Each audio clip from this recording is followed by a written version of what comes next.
Late autumn, 218 BC, the eastern bank of the Rhone River. The water is fast, deep, and terrifyingly cold. Standing on the muddy shore is a polyglot army of Iberians, Celts, and Numidians. They are thousands of miles from home. They are cold, they are exhausted, and they are refusing to cross. To step into those churning waters seems like certain death. Their commander, a 29-year-old Carthaginian named Hannibal Barca, watches them hesitate. He does not yell, he does not beg, he does not deliver a soaring, impassioned speech about glory and honor. Instead, he looks over his shoulder. Gathering in the dark tree line behind his army is a massive horde of hostile, bloodthirsty Volcae tribesmen, heavily armed and screaming for Carthaginian blood. Hannibal has known they were there for days. He allowed them to close in. He has engineered a false dilemma. He has manipulated the environment so that the terrifying, unknown river in front of his men suddenly becomes mathematically less terrifying than the slaughter waiting behind them. The mercenaries plunge into the freezing water. By the end of this video, you will understand a deeply hidden, easily manipulated mechanism within your own mind that has been quietly controlling your decisions your entire life. And Hannibal Barca figured it out 2,000 years before you were born. History remembers Hannibal as the general who led elephants over the Alps. It remembers him as a tactical prodigy who brought the Roman Republic to its knees. But this is a fundamental misunderstanding of his genius. Hannibal did not conquer armies with spears and horses. He conquered them by hijacking the human nervous system. He was a master architect of choice architecture, cognitive dissonance, and sensory manipulation. He understood that before you can break a man's body, you must first hack his reality. The crossing of the Rhone is our first glimpse into his psychological armory, the manipulation of choice architecture. Hannibal understood that humans do not evaluate risks objectively. We evaluate them relatively. When faced with a terrifying leap into the unknown, the brain's natural response is paralysis. But if an external architect can artificially introduce a secondary, more immediate horror into your periphery, your brain will instantly recategorize the unknown risk as a sanctuary. Hannibal did not convince his men to want to cross the river. He forced their biology to demand it. Think about the last time you stayed in a deeply toxic environment, a soul-crushing job, a manipulative relationship, a destructive habit. You stayed because the fear of the unknown, of being alone, of losing your income paralyzed you. But then, a sudden crisis hit. Your department was restructured, or the relationship turned undeniably hostile. Suddenly, quitting didn't look like a risk anymore. It looked like a lifeboat. You thought you finally made a brave choice. You didn't. You were simply forced across the river because the threat behind you finally grew louder than the current in front of you. When Hannibal's army finally descends from the Alps into the Po Valley, the Roman war machine rushes to intercept him at the river Trebia. It is late December. The sleet falls in blinding, icy sheets. The Roman consul Sempronius Longus is a man of immense pride. He commands 40,000 heavily armed legionaries. But Hannibal is not fighting the Roman infantry. He is fighting the Roman election cycle. Hannibal employs his second psychological weapon, ego baiting and temporal urgency. Hannibal's intelligence network informs him that Sempronius Longus's term as consul expires in a matter of days. If Longus does not secure a glorious victory immediately, he will be replaced, and the glory will go to his successor. His ego is a ticking time bomb. Hannibal strikes the match. Before dawn, Hannibal sends a small, highly visible detachment of Numidian light cavalry across the freezing Trebia River to harass the Roman camp. They throw javelins, they scream, they insult the Romans. It is a calculated provocation. Sempronius Longus takes the bait. Driven by political desperation and blind arrogance, he orders his legions out of their tents before they have eaten breakfast. He forces them to march through the freezing sleet and wade across the chest-high, icy waters of the Trebia. This is thermodynamic cognitive collapse. Hannibal kept his own men sleeping late. He ordered them to sit by roaring fires, eat hot meals, and rub their bodies with thick, insulating wool. By the time the Romans reach the Carthaginian side of the river, they are physically shattered, but the true damage is neurological. Hypothermia and acute hypoglycemia ravage the human brain. The Roman soldiers are shivering uncontrollably. Their blood sugar plummets.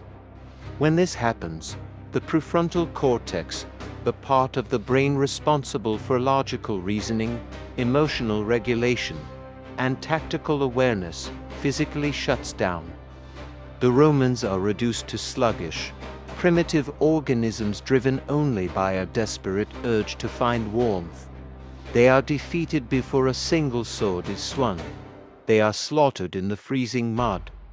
Think about the last time you were exhausted, hungry, and pushed to your absolute limit.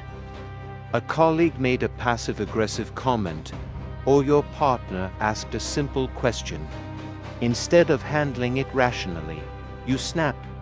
You sent a furious email you later regretted. You made a terrible, impulsive financial decision just to get a problem off your desk. You thought you were just tired. You weren't. Your executive function was chemically degraded. You were a freezing Roman in the mud, completely blind to the fact that someone else's minor provocation had successfully hijacked your biology and forced you to destroy your own position. The disaster at Trebia sends shockwaves through Rome.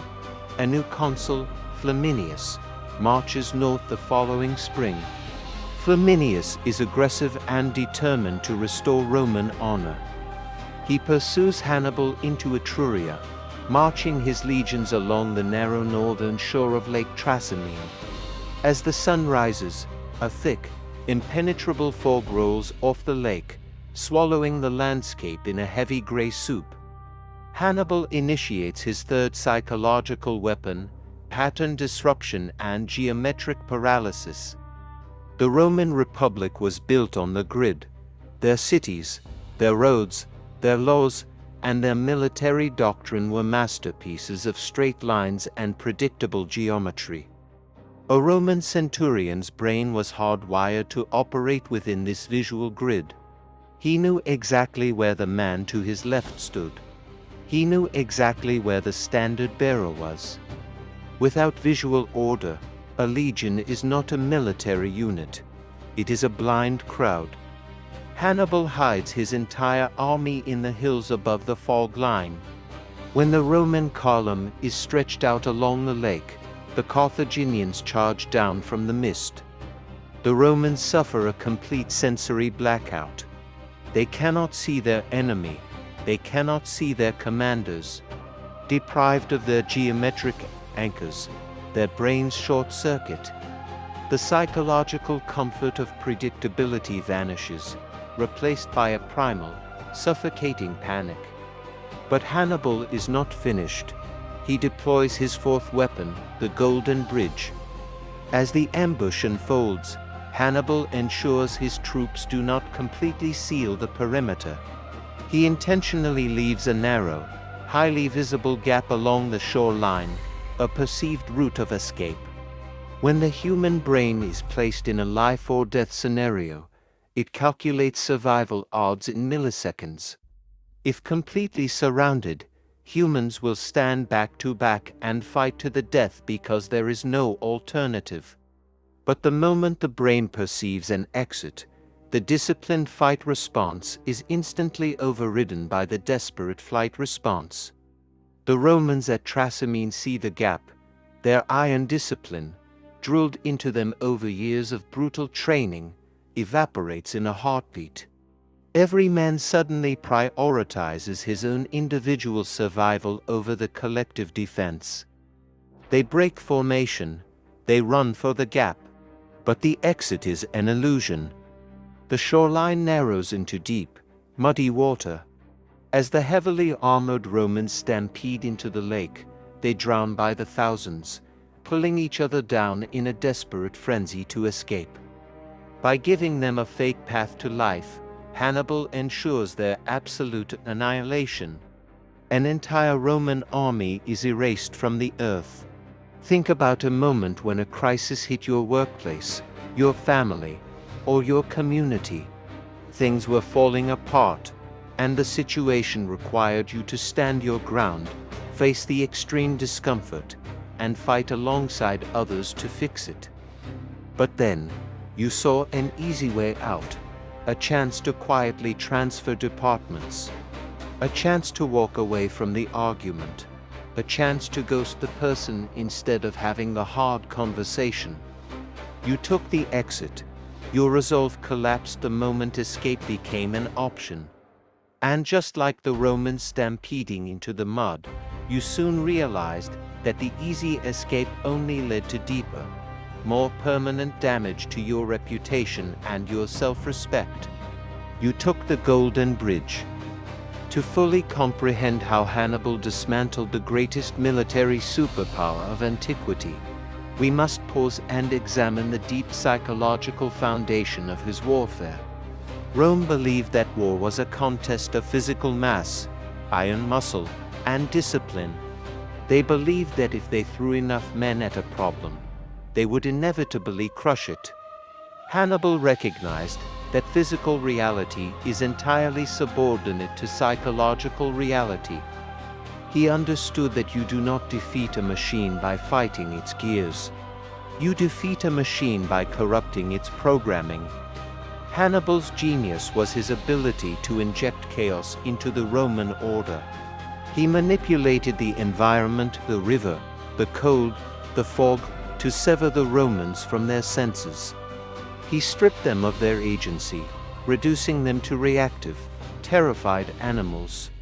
He proved to the world that the unbreakable Roman spirit was just a fragile biological illusion, easily shattered if you knew exactly which cognitive wires to cut.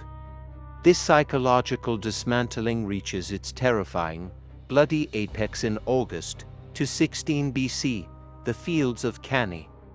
Rome is desperate. They have raised the largest army in the history of the Republic. 80,000 men, 8 legions. The consuls intend to use sheer, overwhelming mass to crush the Carthaginian invader once and for all. They pack their heavy infantry tightly together, intending to punch straight through Hannibal's center like a human battering ram.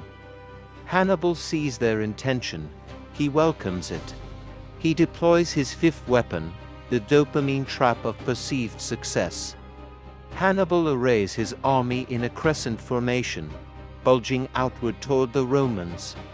But his dark genius lies in who he places at the very center of that bulge. He places his Gauls and Iberians. They are lightly armored and ferociously loud. When the massive Roman center crashed into them, the Carthaginians absorb the impact, and then, very slowly, take a step backward, then another. The tightly packed Roman legionaries see the barbarians yielding ground. They see blood being spilled. In the human brain, the perception of winning triggers a massive, instantaneous release of dopamine. It is highly addictive. The Romans become physiologically intoxicated by their own forward momentum. Every step forward feels like a micro-victory. They push harder. They hack and scream, entirely consumed by the high of perceived success. They become so hyper-focused on the center that they completely ignore the periphery. This triggers Hannibal's sixth weapon, kinesthetic deception. The Roman soldiers do not just see the enemy retreating. They physically feel the resistance giving way. Their kinesthetic sense of the body's awareness of its own movement and momentum tells them they are dominating the space. They rush eagerly into the vacuum. They pack themselves tighter and tighter into the collapsing pocket, desperate to claim the glory of the kill. The crescent slowly inverts. It bows inward. The Romans are so blinded by the physical sensation of winning that they do not realize they are walking into a grave. Think about the last time you were winning a bitter, escalating argument with a spouse or a colleague, or the time you relentlessly chased a promotion or a status symbol that required you to sacrifice your health. You felt the resistance giving way. You felt the powerful dopamine rush of being right, of moving forward, of dominating the space. You pushed harder. You ignored the exhaustion. You ignored the subtle damage to the relationship. You became so physiologically addicted to the micro-victories of the argument that you never saw the emotional walls closing in around your flanks until you finally won the battle, but completely destroyed the marriage or your career in the process. You walked willingly into the trap because it felt exactly like winning.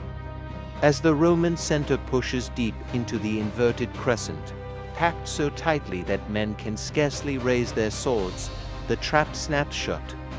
Hannibal's elite African infantry, positioned on the extreme left and right flanks, have not moved. They are fresh, they are heavily armored, and upon Hannibal's signal, they turn inward to seal the flanks. But they do not charge with a roar. They advance in eerie, highly disciplined silence. This is the sensory vacuum of the unseen executioners. For the Romans, screaming and fighting in the chaotic, blood-soaked center, this deliberate sensory deprivation creates a psychological horror beyond comprehension. The silence contrasts horrifyingly with the chaotic noise of the fighting.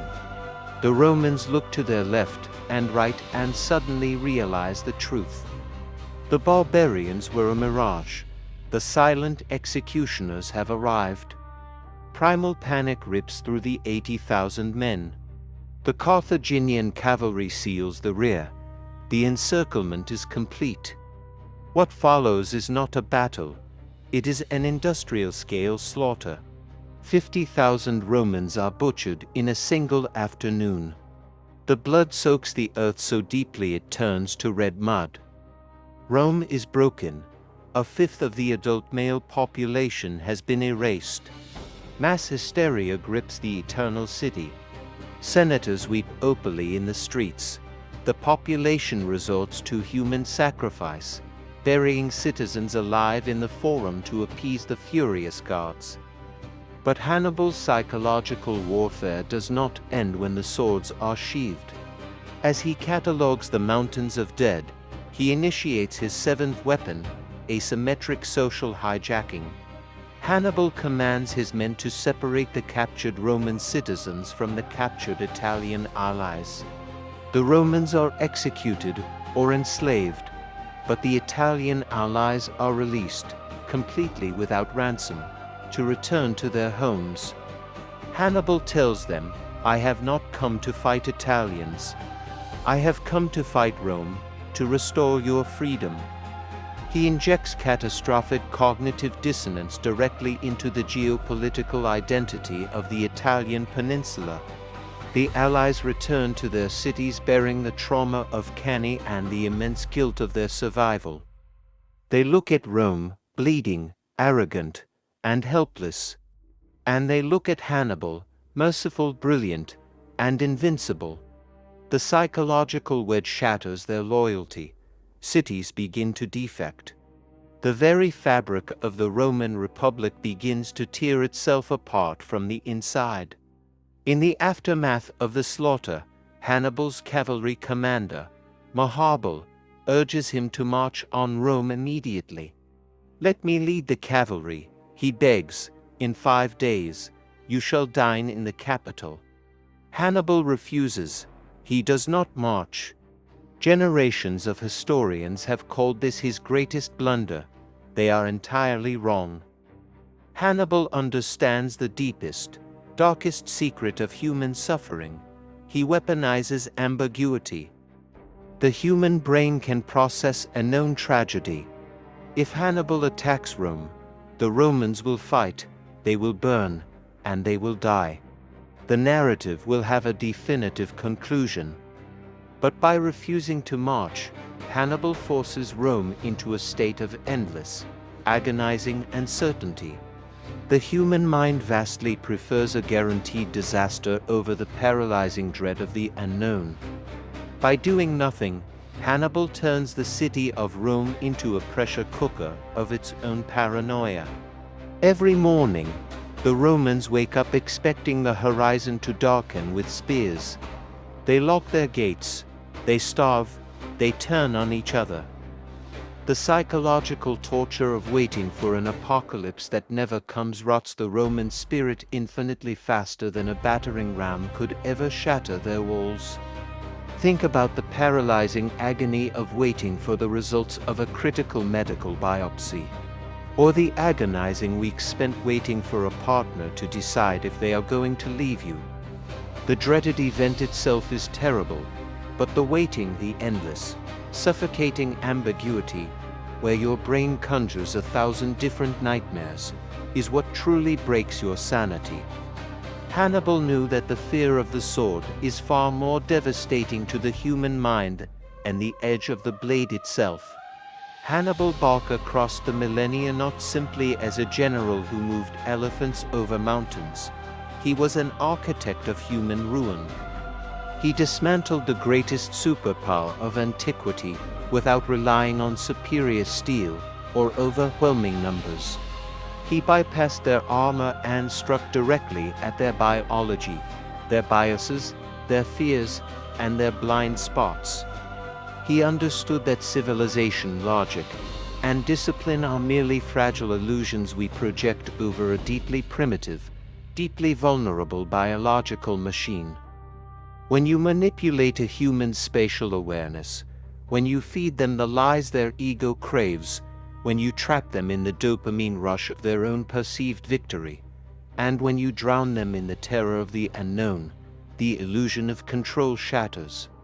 We look back at Rome and marvel at how easily their legendary discipline was turned into a weapon against them.